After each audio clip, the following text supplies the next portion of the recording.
for some more people to get in here before we get rolling. Kind of an odd time, but we'll roll with it. Winding up my watch. So the thing about automatic watches is you gotta wind them up a lot. Especially, I have 3 that I rotate between every couple of weeks, and every single time I want to switch out, I'll wind it back up. Set the time right, set the date, you know the deal. Not a big deal though, I don't mind.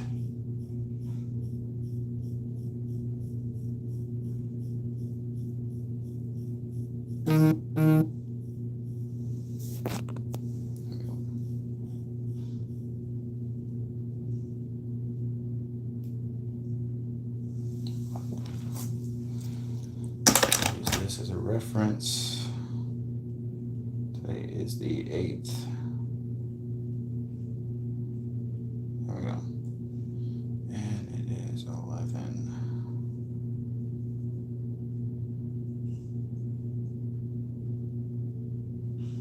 So we will adjust this.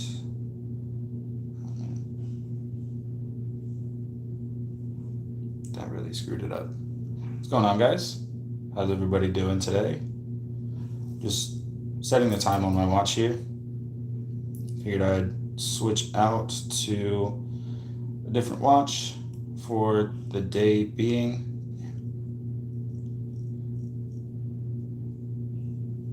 So right now I'm setting this guy.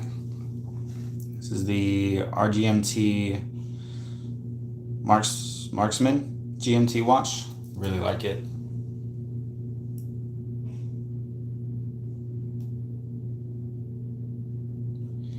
But I set the date wrong, so now I gotta go back through all the dates.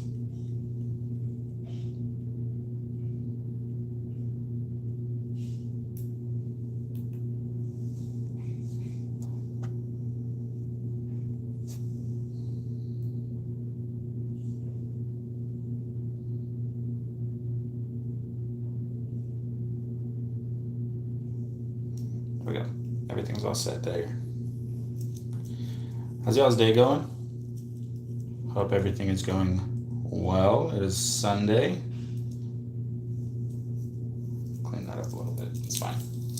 All right, that's set.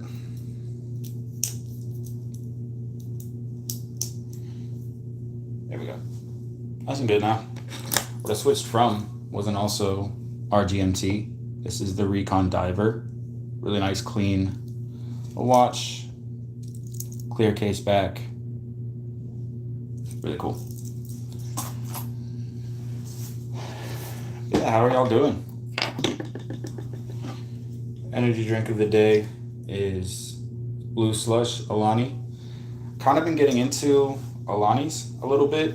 I was a big fan of like White Monster. That was my main energy drink. But the Endo Daily is tuning in once in your pockets. You picked a good time to join in. Started about 5 minutes ago. In the pockets today, kind of go through this. Wallet is this Whitstable Craft Co. little bifold wallet here. Really like it. This was a special edition he did for Black Friday. So a little bit of a limited edition, but really solid wallet. Holds everything I need it to. So I like it a lot.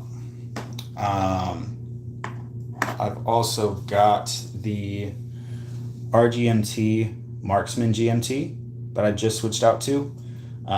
Really like this watch. It has a seamless buckle on the band, so it's all nice in one piece. And here it is. This is the knife I got in the pockets today. This is the Spyderco Bodacious with Rips Garage Tech micarta scales and then a Lynch Northwest pocket clip. Really nice knife. I like this one a lot. This one's the Spy 27, so it's Spyderco's like middle gap between S35 and S45, and I've been really liking it a lot. So that's that. And then gotta have the nicotine. I mean, you don't have to if you don't use nicotine. I do not recommend you. This is not a recommendation for nicotine, but as a user, I have it a lot on me. But yeah, that's basically what's in the pockets today. I'm not really going anywhere, so my pockets are a little light. Just have wallet, knife, watch. But that's what I got. What do you got in your pockets?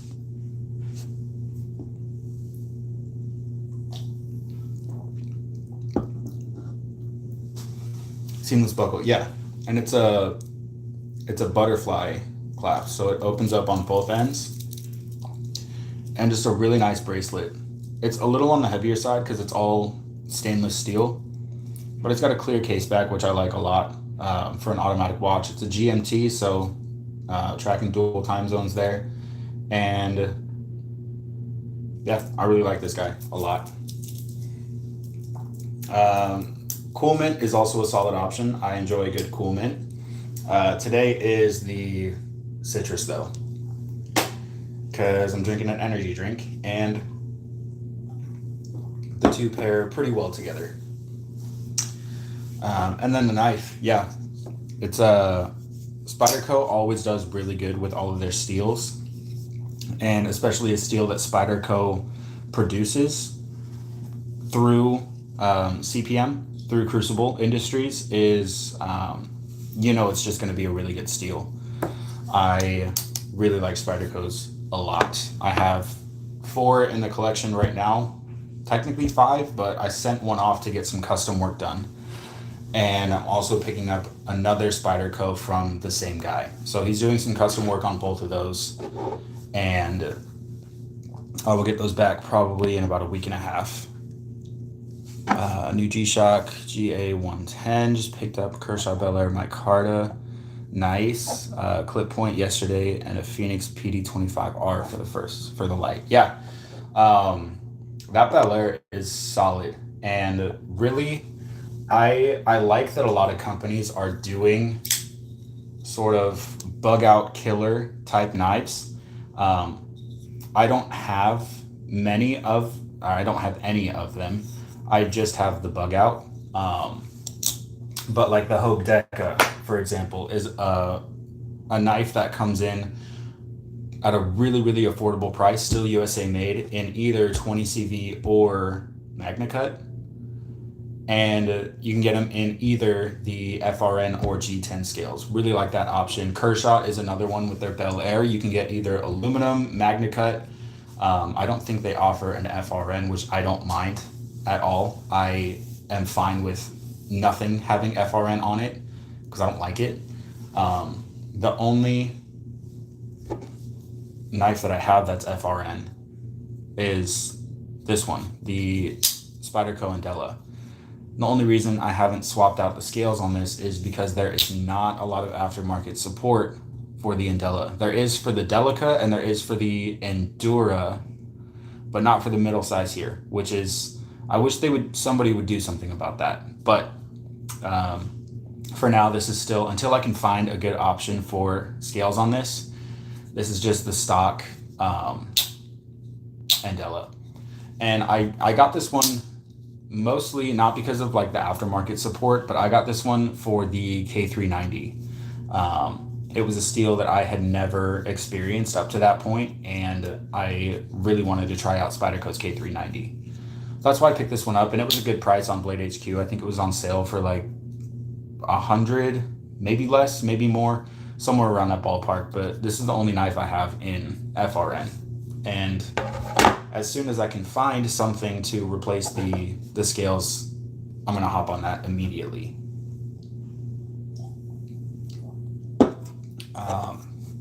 But this is the most interesting knife that I have gotten in lately. This is the SRM 255L. This is the second version of it. It's a crossbar lock on bearings. And the interesting thing about this knife, a couple of things. One is the integrated backspacer that acts also as the stop pin. So you have a stop pin there. And then in the closed position, the thumb studs are actually the external stop pin there. So there's no stop pin outside of the integrated backspacer. It's sort of a folded over piece of steel, but it's really nice. And this is the only production knife that has come across my desk that has a mirrored finish out of the box, which was super impressive. I was not expecting that at all, especially for the price that this comes out at. It is a budget knife. Get some paper here. I've not done a ton of use with this knife, but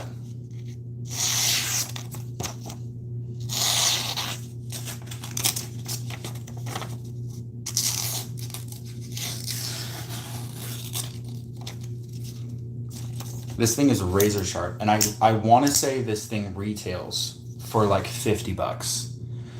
It's gray G10, has a G10 backspacer with a lanyard pin. I don't know if it's brass or like an anodized aluminum steel type of bevel or pin something. I don't know what it's called. And then the pocket clip is also something to note because it is set up for left hand or right hand, and it's pinned, or it's not pinned in, but it's like a compression fit pocket clip. So I could take this completely off, flip it over to the other side, and have it set up for left hand carry. Really nice design and really surprising at the price point. There's a lot of really cool things about this knife that I was really shocked with in regards to how it's priced and just the overall feel, function, everything like that.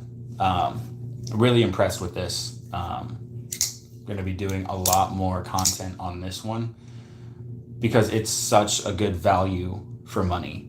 At $50 to $60 with the care that they took on the edge here, overall construction, and just the interesting design aspects of this is a really, really solid option for a budget EDC knife or just an EDC knife in general. And the steel is 10CR something MOV, blanking on it, but yeah, 10CR steel, G10 handles, and it's pretty much full G10. I don't know if you're going to be able to see it, but right here is where the actual steel liners stop, and you just have G10 the rest of the way. But because of the construction and the thick pieces of G10 here,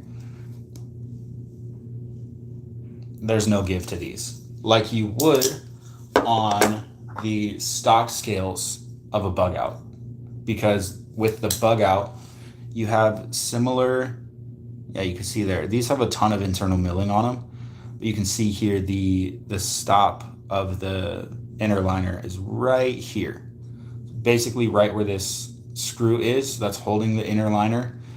That's as much liner as you get. So adding something like aluminum scales give this knife such a solid feel that you don't get with the standard FRN, because with the standard one you could pretty much bend this in half. I have seen people with the stock scales completely just bend this in half, and I don't like that. I don't think you should be able to bend your knife in half. Being that this is geared for lightweight outdoor use, I don't think it lends itself very well to that kind of purpose. As when this was released, it was geared for outdoor lightweight backpacking type scenarios, and I think Benchmade could have just done a lot better with this at the price point, especially now at the price point where they're $200, when you can get something much better in my opinion in something like this, or even, I don't have another, actually I do, something like Kaiser. This is $70, and this is very reminiscent of a Benchmade 940 Osborne.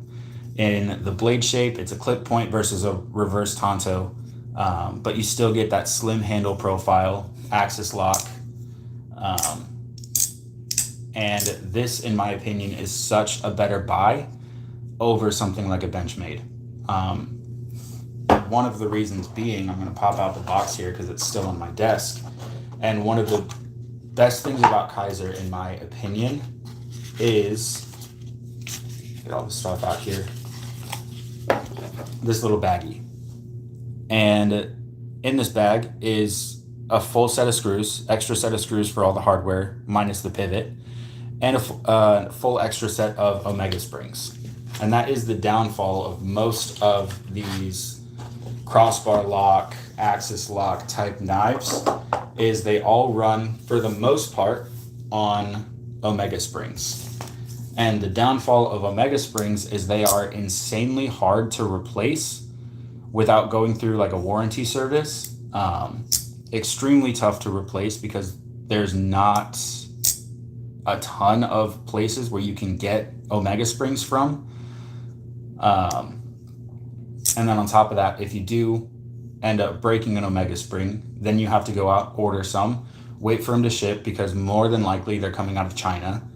And on top of that, then you have to spend the time to take your knife apart, replace it, and do all of that. But with Kizer, they send you an extra set, and they send you a full set of extra hardware, and that includes all of the body screws here. I think there's pocket clip screws, and then on the internal. So the nice thing about these Kizers on the clutch locks is you have full steel liners, and you can take the scales off without fully disassembling the knife. Like you see, there is an extra backspacer right here, but there's no screw. It's because that screw is underneath the scales. So you can take this knife basically completely apart, take the scales off while not messing with the internals at all, which I think is really nice. So then you can switch out the Omega springs are sandwiched between the liners and the scales. So you can take the scales off. And with Kizer, there is 3 positions for different tension strengths. So you can take the scales off, not have to mess with any of the internals, and then just move that spring if you want a lighter or heavier detent, which I think is the best iteration of an axis type lock on the market. I think Kizer does it the best. I do appreciate that aspect of Kizer. I have an Escort that's super easy to maintain for that reason, 100%.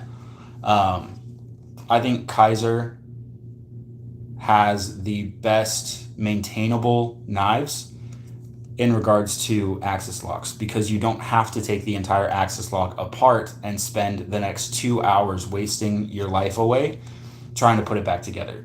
Kizer makes it super simple. It's all held within the liners here.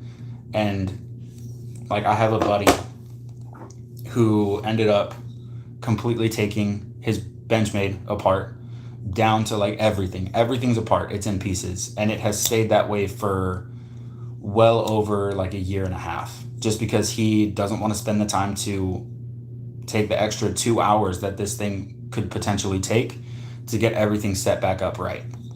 And that's why I hate these type of locks. While they are really strong and durable, if that Omega spring ends up breaking, you are going to spend a very long time piecing that thing back together. That's why I like Kizer.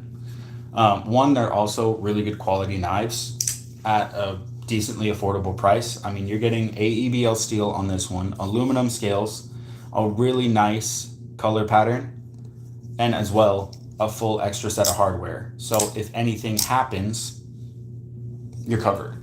I've never personally broken an Omega spring, but I know a handful of people in the EDC realm who have, and it's a pain in the ass to put back together. There's no way around that. It's just a pain. But something like Spyderco's ball cage lock, to where you have similar function in regards to it being a sort of bar type manipulation, You know, it's a spring that you pull down on these tabs, knife goes back.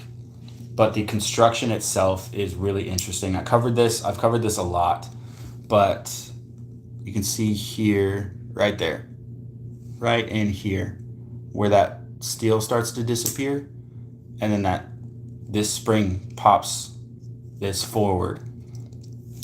And inside of this cage, there's a steel ball that acts as what you would have as a bar, why it's called a crossbar lock, is a bar that goes across here.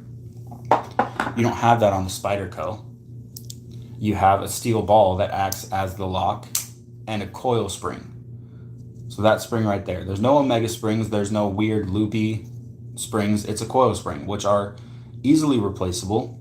And once this thing is broken in, it's super smooth. This one's a little dirty, but it is just as smooth as something like any other crossbar lock. This one I have broken in over the course of 2 years, so this one is very smooth. But in the month I've had this one, it is broken in really nice. And this one's also a lot stronger than something like the Benchmade. Just in the way that the construction of the lock is, it's a lot stronger.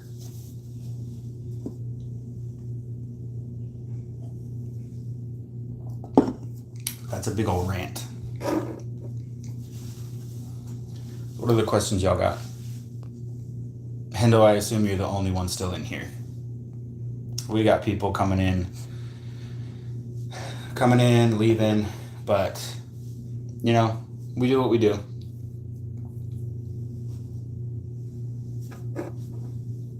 Let's see. Here's another Kizer I really like talking about because this is a really nice knife. This is the second version of the Drop Bear. Really liked the first version. Ended up selling it to a buddy because he wanted it. So I sold it to him.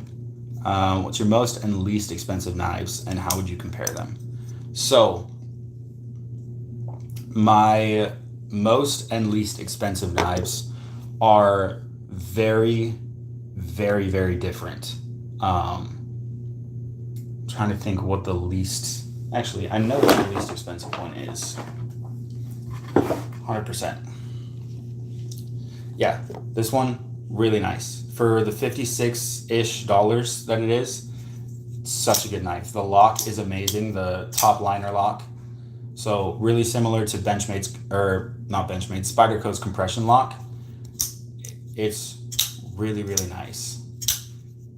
The hollow ground Nitro V steel here, also really nice, and it's running on bearings. So really nice knife. But back to your other question of my least and most expensive knives, they could not be more different. This is my least expensive knife. It is a Case Sodbuster Jr., very inexpensive slip joint knife, and carbon steel, nothing fancy about it. Brass liner construction, sort of this polymer plastic cover, and it's a slip joint. It's a really basic slip joint knife. And my most expensive knife for now, till about the next 2 weeks, I have plans for another very expensive knife. But my most expensive knife is this Heretic Manticore X OTF with aluminum front scale, fat carbon fiber back scale, and a Magna Cut blade. These knives are very, very different. Very different. They could not be more different.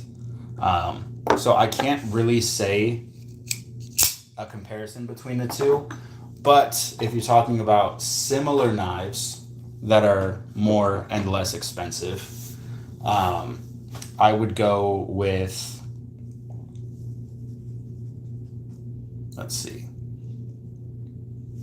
I would go with this crossbar lock, the SRM 255L, and I'll put this one. All in, this one's on the expensive side. I will, my Spyderco Para 3, that all in was about $450. I do not have with me. I have sent that off to do some custom work. But between the two knives here, they're pretty similar. Very nice. Handled one of the Manticores yesterday at GP Knives when I picked up my Bel Air. Yeah, they are beasts of a knife. But when comparing these two knives, really, as far as user experience, as far as like just stock, knife for knife, there isn't much of a difference. And I posted, I think earlier this week, I think is when it went up. I had a video relating price to quality and return on investment and various topics relating to price and how it corresponds to quality. This knife, for the price, even above the price not even considered, this is a very nice knife. It's well made. The construction is very nice. Fit and finish is spot on. I have no problems carrying this knife. Now, in regards to the Spyderco, you do get a couple of extra things here. I'm going to compare it with the stock G10 scales. I'm not going to compare handle materials. I'm not going to compare anything like that. While this is a bigger knife and the blade geometry, this is, I want to say, about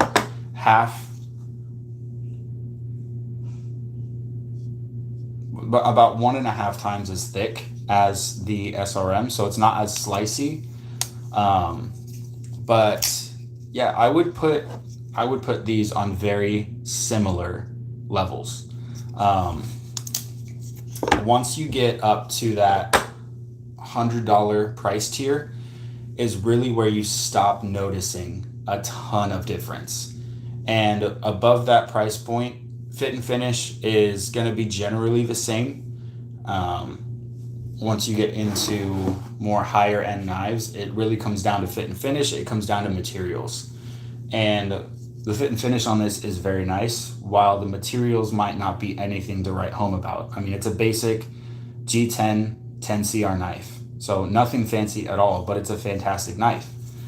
Really comfortable in the hand. The overall construction is done really well. It's innovative in the fact that there are a lot of aspects on this knife that you don't find on other knives, and it's around $50 versus something like the Spyderco.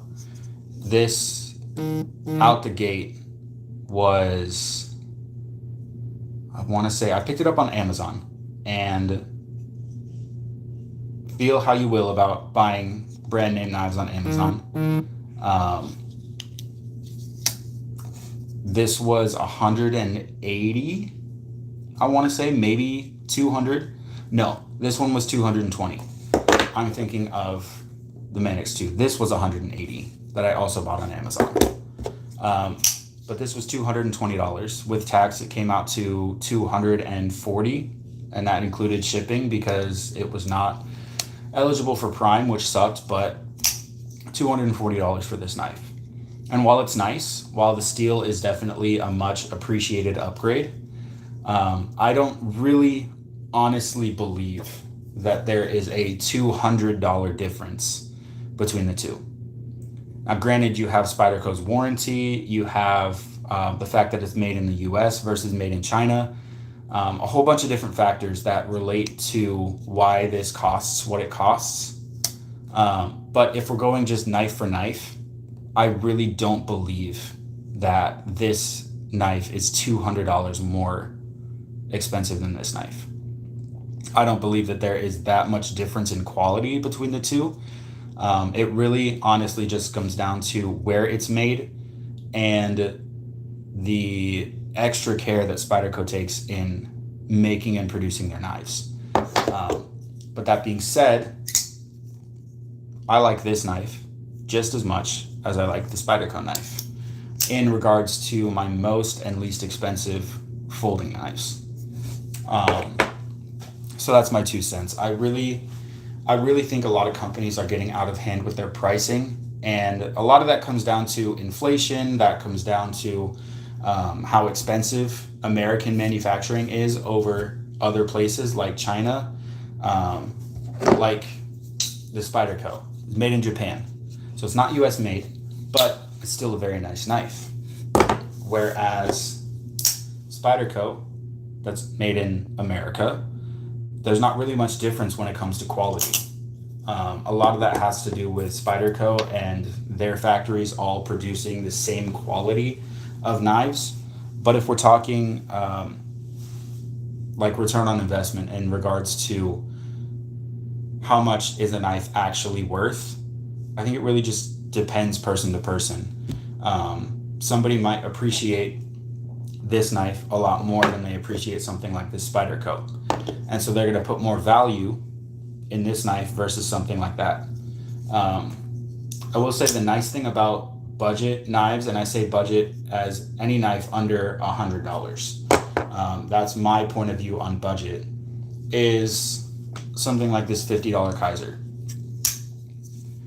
While it's nothing crazy, it's well built. I like it a lot. I am more prone to beating on this knife and using this knife more in cases, not babying it as much as some of my more expensive knives, being that $50 is a lot less money to spend on a knife than $240. And while this is a great knife, and I have no doubt that it's not just going to up and break on me, $50 is a lot easier to swallow, to replace or not care about than something like a $250 knife or even a $300, $400 knife. This is a knife I have no problem as a loaner knife. You know, a buddy asks, hey, do you have a knife I could borrow? I'll pull this out and be like, sure, dude, knock yourself out with this. Versus with this, I did make the mistake of letting a buddy borrow it. He asked for a knife. I said, sure, didn't really think much of it. And this dude, he basically turned this knife into an orange juice smoothie. He went ahead and fully skinned an orange and proceeded to then cut it in half, take zero care as to where those juices were going. And I got this back and it was just drenched in pulp and orange juice. And I spent a long time cleaning it up and cleaning it out because, one, it's crewware. So any sort of food byproduct, any sort of oil is going to mess with the finish on the knife. And while I don't really care about that, I had just gotten it like a week ago. And that kind of irked me a little bit when you're talking about a knife that is basically $200. Whereas if I had given him this knife, I wouldn't have even cared. I would have been like, you know what? Sure, knock yourself out, cut up as many oranges as you want to, do what you got to do. And so that kind of relates a little bit into price and easeability of just letting random people borrow a knife. Because I am more hesitant to hand this knife over to somebody versus a very inexpensive knife. And that's just how it is. So a lot of the times I do end up carrying something like this while also having this somewhere near me because I like having a loaner knife in case anybody might need one. That's just my philosophy.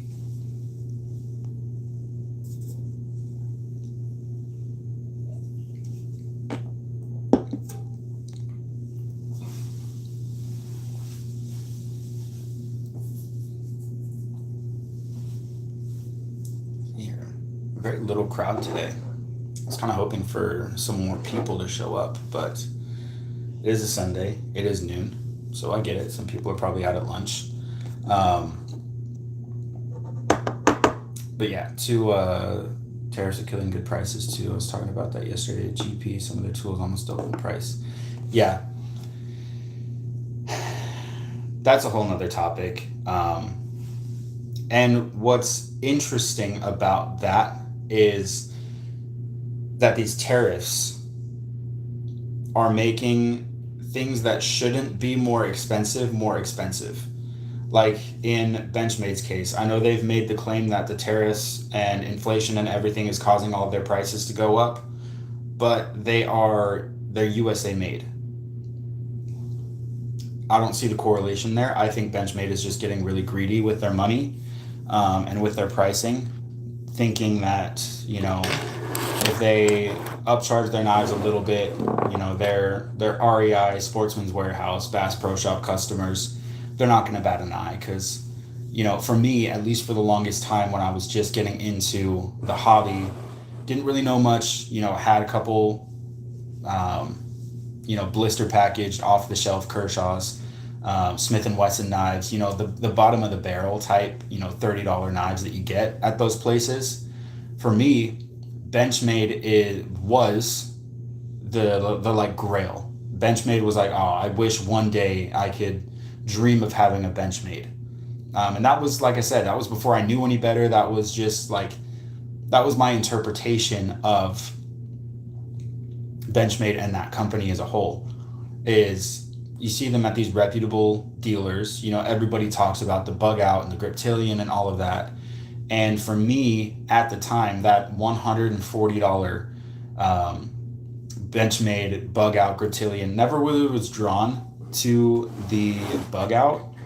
But what did catch my eye a lot was the Griptilian. And ended up picking this out as my first Father's Day present from my wife.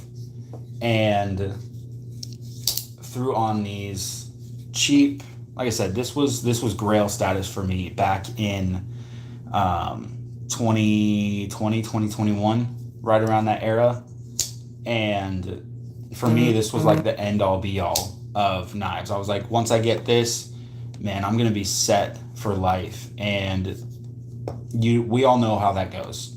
We all know that once you get that one and done knife, that's never really the case. But in this case, I drank the Kool-Aid on the Benchmade. Didn't really know a lot else about knives other than, like, at the time, Benchmade was like what everybody was talking about. Everybody loved Benchmade. And so I was like, you know what? Let me get my hands on one. Let's see what this is about. And yeah, so that was why I ended up picking this one up. And like I said, I didn't have a lot of money. And so I was looking at options to replace the stock scales on here. Ended up finding these on like eBay or Amazon for like $20. Ended up cracking the scales here. The fit on these is awful. It's basically a two-handed operated knife right now because there is no adjusting the pivot. It is either tight as your mom's jeans or it's looser than a stripper on Sunday. There's no in between. And I need to get new sets of scales for these. I ended up super gluing it back together. There was no mounting hardware for the pocket clip, like no mounting spaces. It was just like drilled through micarta. There was no threads or anything. So I ended up super gluing the pocket on here, or the pocket clip on here as well. Like, this is just a Frankenstein of a knife right now. And it's never going to leave the collection because this is a sentimental knife and something that I will always remember as my first Father's Day present. And reminds me also of like how far I've come in this sort of EDC space, from going to Benchmade Griptilian as my grail knife to having had CRKs, having Hinderers, Chavez, this Heretic, a handful of Microtechs. Like, it has just been a crazy journey through the last 5 years that I've been doing this, and this always reminds me of, where this all started. And so to me, this is something that I will never replace. This is something that's always going to stay in the collection. But yeah, long story short, that's Benchmade's whole market, is the box store sales, the outdoorsman who, like how I was, that's how a lot of people are when it comes to pocket knives and stuff like that, is going from like the Smith & Wesson, the stuff that's in the aisles, to that glass case. Gotta head out. Thanks for the convo. Hey, Hendo, you have a good day, man. I appreciate it a ton.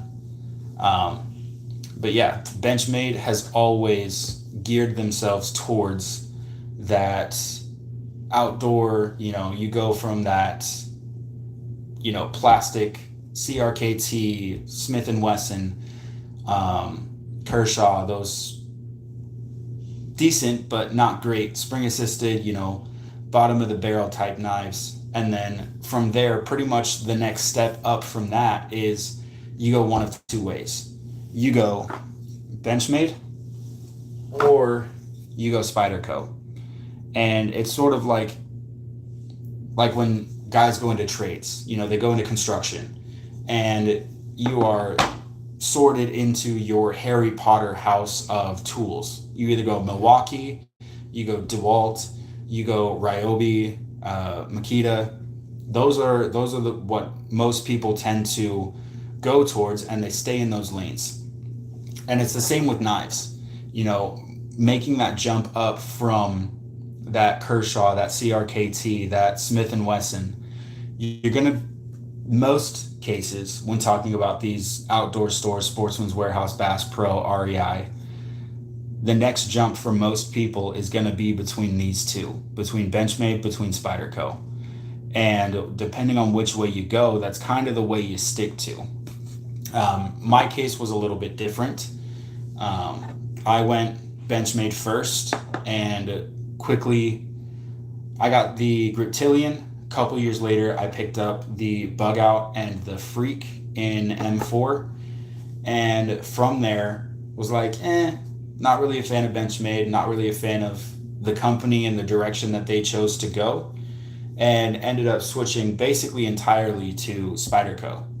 And some people will stick in their lane, will stick with the Benchmade, they'll stick with the Spyderco. But I've had both, and I can tell you that Spyderco definitely is the way to go. The company as a whole cares about the general consumer and not just where they get the most sales. They actually take a long time to perfect and get their production process down on any knife that they come out with, even coming out with their own proprietary steels like the Spy 27.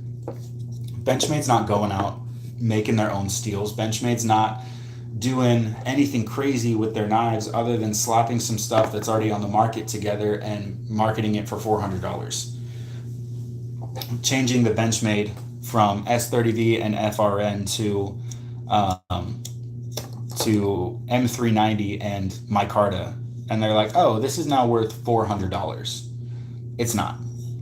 This isn't even worth $200.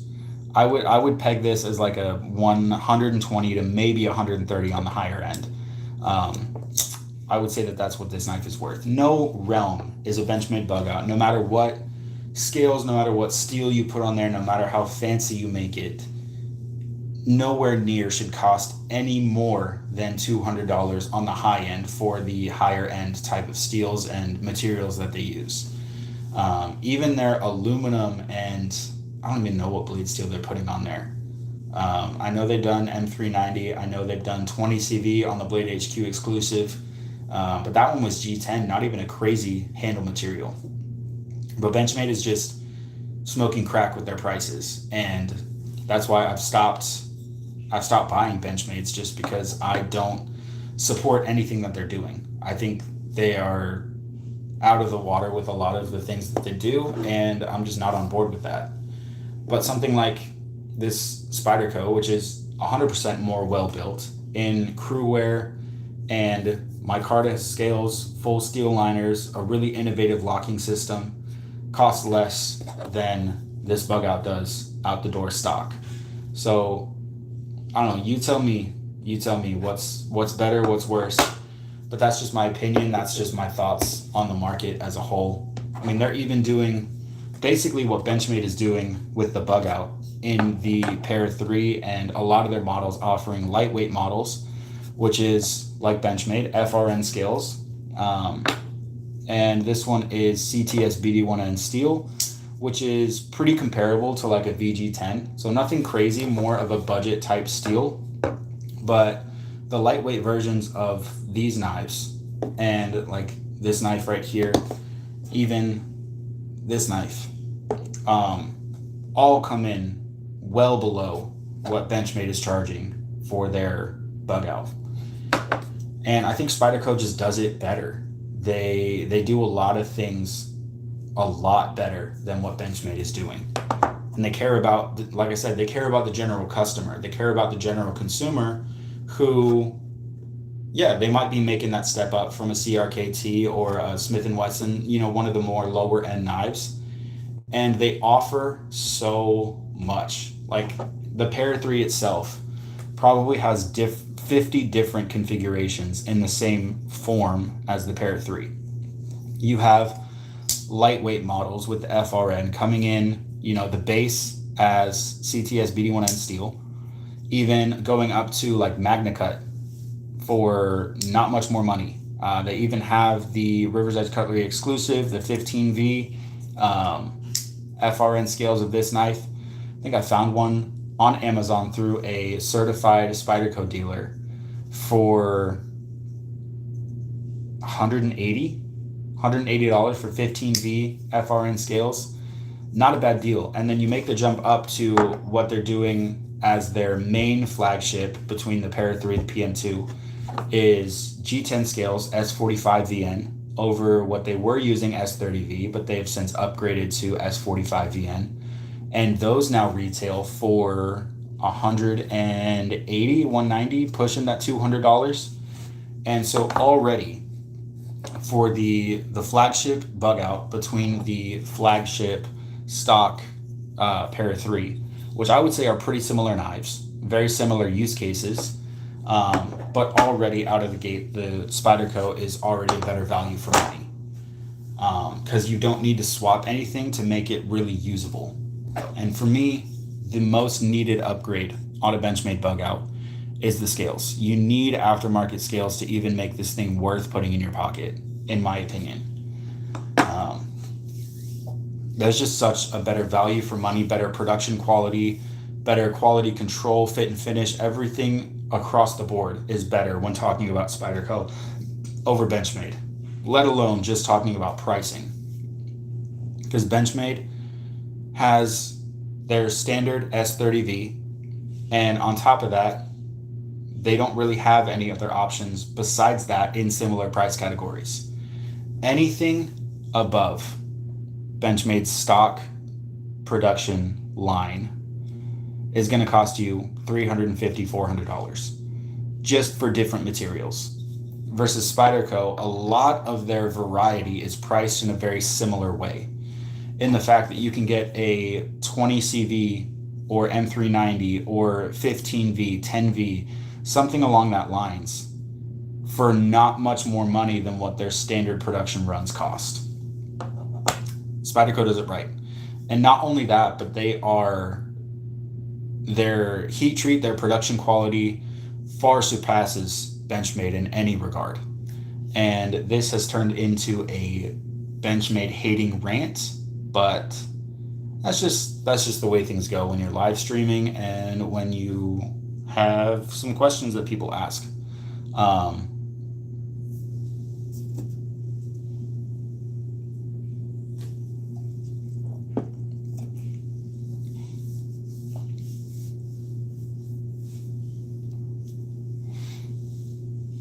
But yeah, that's just my thoughts on the whole Benchmade versus Spyderco debate.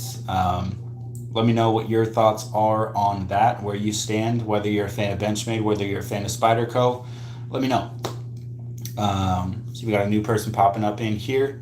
Let me know if you have any questions that you want me to answer. I am a fan of answering questions, especially in regards to EDC and knife-related topics. So, yeah, let me know. Right now, drinking a energy drink. Been on a big Alani kick lately. Used to be a really big White Monster guy, but these come in so much cheaper, and I like my money, so I like to save it where I can. Yeah, what questions do you guys have? That, I mean, it could be anything. Live questions, EDC knife related questions, any kind of questions. Let me know.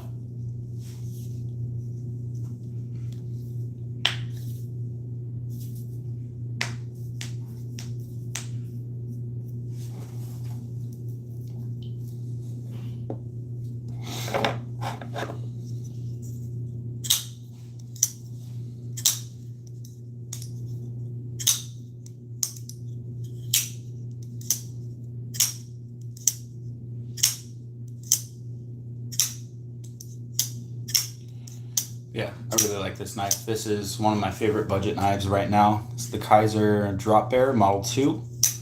Really nice blade shape on here. Little hollow grind, so it's really slicey. Let's see, how sharp is this thing still? Yeah, I got it still pretty sharp. Really like it here. What do you do for a living? I am a service member in the U.S. Army. So that's what I do for my job. And I've been liking it a lot. I mean, there's a lot of varying political ideas that go into the military, but from my end, I like it. I like my job. Yeah, that's what I do for a living. I'm trying to make this into something that makes me money as well, but we are far from there. Very far from there. But I'm trying, pushing out videos consistently, working with different brands, trying to do some stuff here. But yeah, my main and right now only source of income is being in the military. But it's fun. We have a good time. What was your name? Not sure how to pronounce your name, but whoever asked that question, what do you do for a living? What makes you money?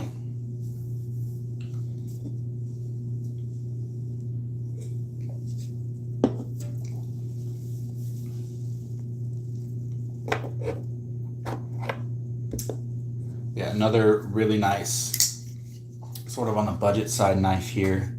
It's this one. I really like this knife a lot. Comes in about $50, and I already have an unboxing of this video further down on my channel, but I want to do some more sort of testing on this knife to get some more content out. Yeah, this is a really nice knife. Right about $50 or so. So in my opinion, and in my regards to how much I have spent on knives, this is on the cheaper side.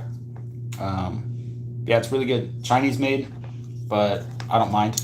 A lot of Chinese made knives are really nice, and this one is no exception.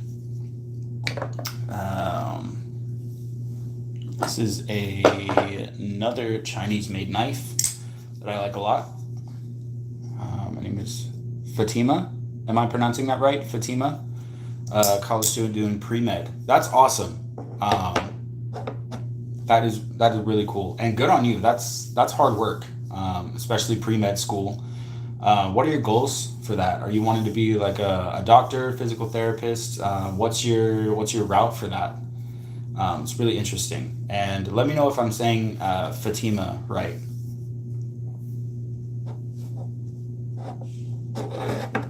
My wife actually, for a long time before we had kids, she was in the medical field. She was, I believe, she had a lot of different jobs, but her main one was a nurse practitioner.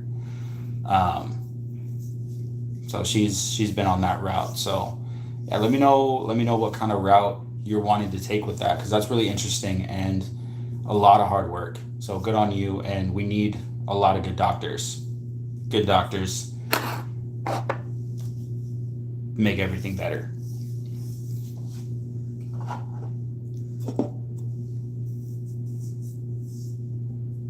Let's see here. This is interesting. This is my main multi-tool right now. I do a lot of projects around the house, and being in the military, a good set of tools is always useful for a bunch of different stuff. But this one's nice. It's got pliers. This is a Leatherman Arc, and it's got knife blade. Really good set of scissors for a bunch of different things. It's got different screwdrivers, stuff like that. A bottle opener for obvious fun time reasons. Another screwdriver, but I really like it. This one is one of my favorites. It's on me a lot of the time. So, um,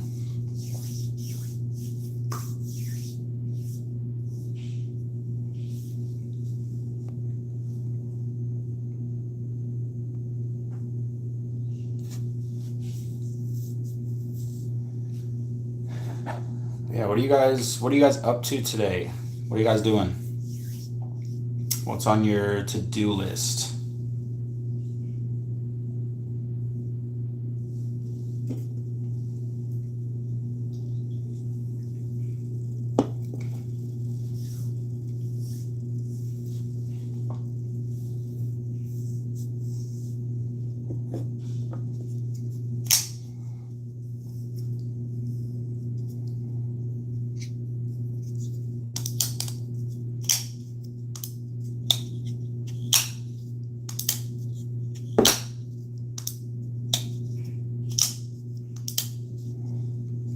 Planned to be a lab technologist or a nutritionist. Wish me luck for the future.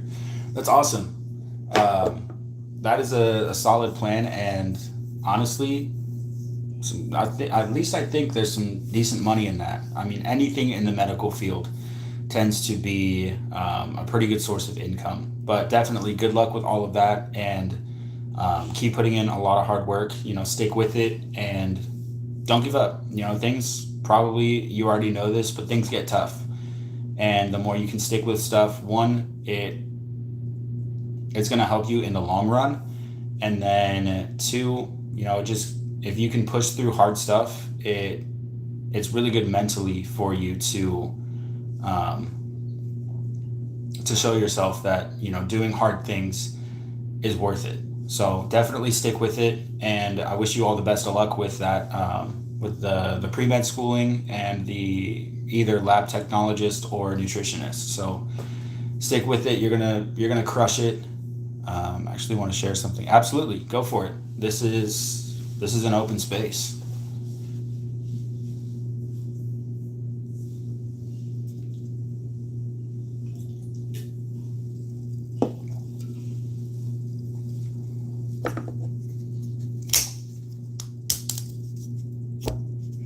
Messed that one up there.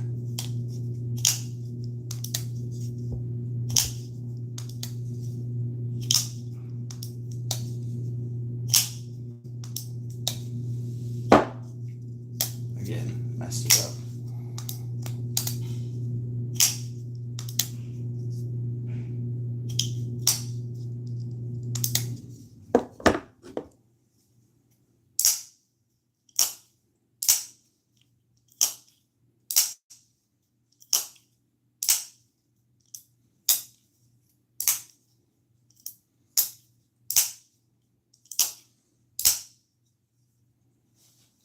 The edge on this one.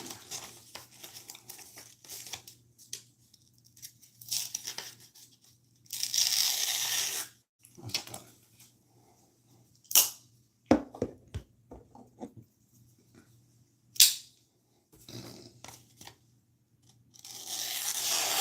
That's good too.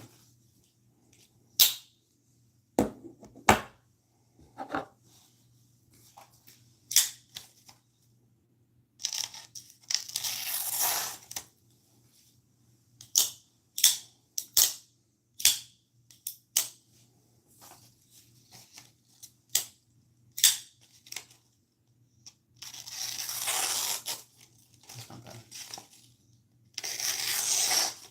Pretty good. Pretty good. Pretty good. This one should still be good.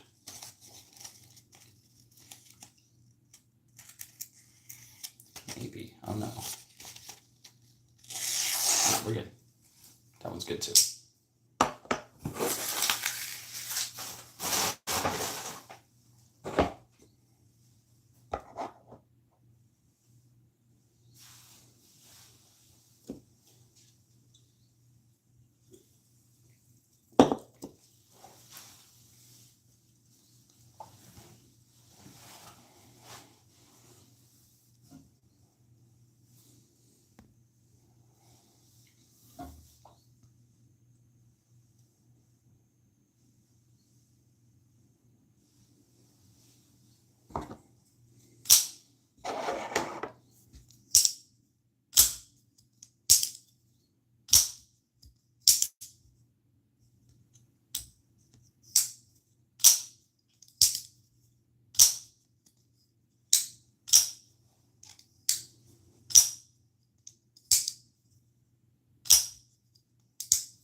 For anyone new here, the comment section is free for any and all questions. Obviously, this channel is geared towards sort of knife and tool related, but feel free, any questions and all questions are welcomed here. I'm really worried, even just the thought makes me nervous. The thing, I'm really too much shy introvert person. I can't talk to strangers. I have to start my university in maybe 7 months. So I wouldn't stress too much about that. I know it can be a little scary, especially, doing something that kind of forces you to put yourself out there. But I would say it takes practice. I was in that same boat for a long time. Talking to people made me nervous. Even still to this day, I hate public speaking. I hate, which is interesting because I'm in the military and have to do various briefs and stuff like that pretty often. But yeah, I would say just take some practice. Do a little bit here and there of just testing your comfort zone. The more that you can get out and push that comfort zone a little further is going to help sort of break out of that. Don't be afraid. Strangers, I know, seem scary, but coming from a military standpoint, having to interact with a lot of different people from various different backgrounds, you would be very surprised at how much in common you can find with different people just by starting a simple conversation. It doesn't have to be anything big, but maybe during commuting, transporting, something along that lines. I would say start out trying to smile at different people, telling people hi when you cross them on the street. Small stuff like that to get yourself started and sort of push your comfort zone out there. And from there, work into whether you're at a coffee shop or in line. Lines are great for starting conversations, talking to people, especially if you're going to be there for a long time, because there's no pressure. There's no pressure when talking to a stranger standing in a line because one, you're never going to see that person again.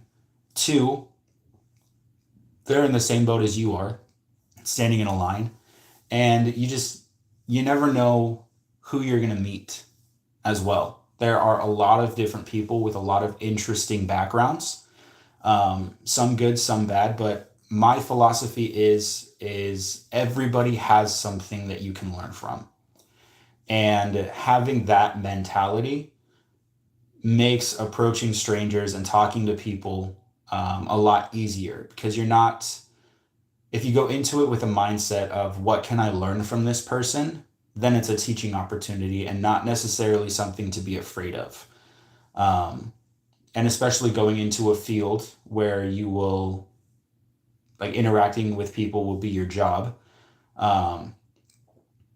Getting some small talk and some shorter conversations And that kind of practice is going to further benefit you and be a great tool for you to use in the long run.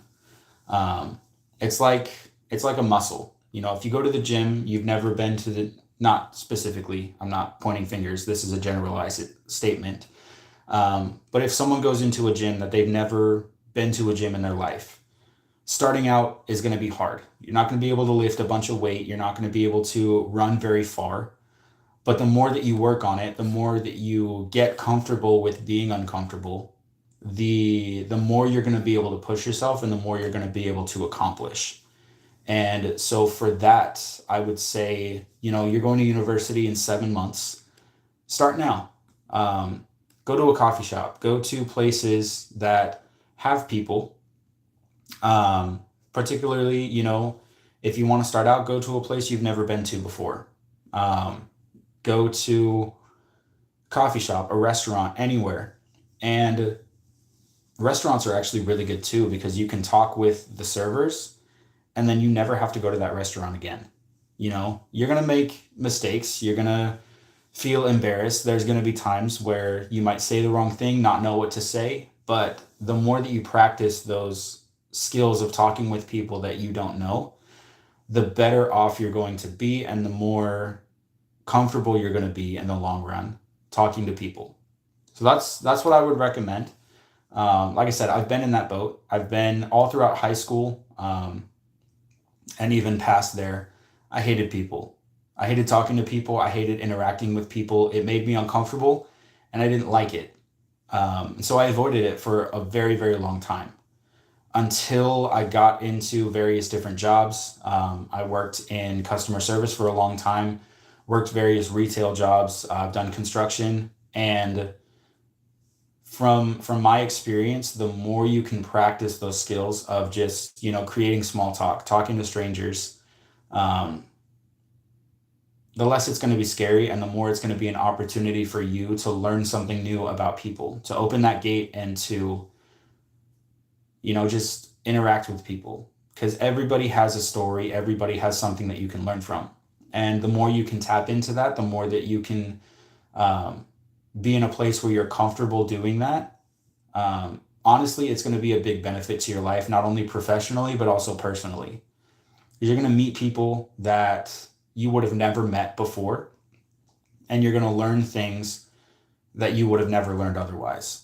And so that would be my advice to you. And I hope that any of this was helpful. And I wish you the best of luck through everything, through college, through your professional career in life. I really just want to see everybody succeed. And I hope all of the best for you.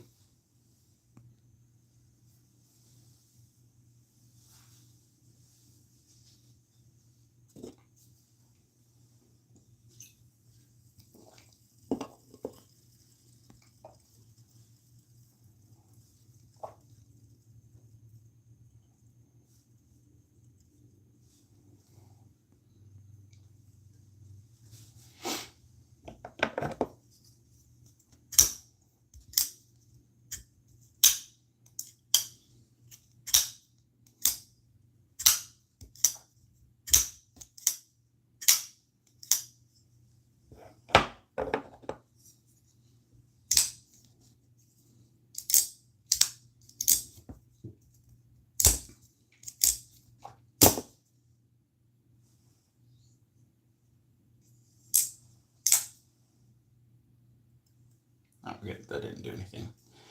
Awesome. Bunch of new people in here. What's going on, guys? Hope everybody is having a great day. Like I said, the comment section is free and open. Ask any and all questions, whether that be about life, about this channel, about my channel here mostly is about everyday carry, knives, tools, stuff like that. But this is open. Anything is welcome here. So feel free to ask any and all questions, and I'll do my best to answer them. This is a free space. So sit down, relax, and let's have some conversations.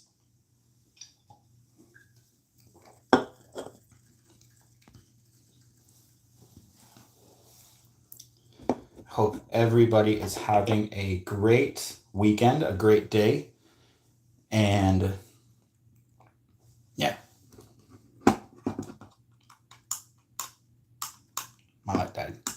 That's sad. Oh well, sun's out. We got some good lighting here, so not a big deal.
I guess you probably could rob somebody with a McChicken.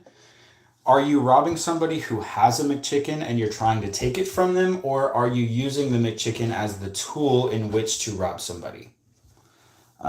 Started practicing, and one time I went shopping with my aunt. She was bargaining for a shoe pair, and I was watching it. I don't know how I spoke up and gave a price to him and got the shoes. Might be funny, but that felt so good. Yeah, 100%. Take those wins where you can get them. And doing stuff like that is honestly, it's the best practice because you never have to go to that place again. You never do. You never have to see those people again in your life. And that kind of, for me at least, takes the burden off of, or takes the pressure out of the situation. And it's sort of like a free trial, if you will. Being able to do that, sorry. Being able to, my bad. Being able to do that kind of thing more often where there is no pressure. Oh, Lord. Makes it a lot easier, and like I said, it just takes the pressure out of the situation because you're talking with people that you're never going to see again. So there's just no pressure in those kind of situations. But that's amazing. That makes me happy that you're able to do that and get out of your comfort zone. So let's see here. I'm still really intrigued about this McChicken question. Because I don't know if they're robbing somebody, if they just want a McChicken, or they're using it as the tool to rob somebody with. Really intrigued. I think he already left. But while I do not condone any sort of crime, which robbing somebody would involve, I would say if you're going to rob, no, I'm not even going to answer that. The tool of choice would not be a McChicken. It is not threatening, nor should you threaten anybody because that's not cool. That's not safe. And could lead you to spending some uncomfortable time in a jail cell. Yeah, I would steer clear of robbing people in general. But if you do not take my advice and you're going to do it anyway, don't do it with a McChicken because that seems like a very poor choice. But that is my opinion. You can take it for what it is, or you could tell me to go kick rocks.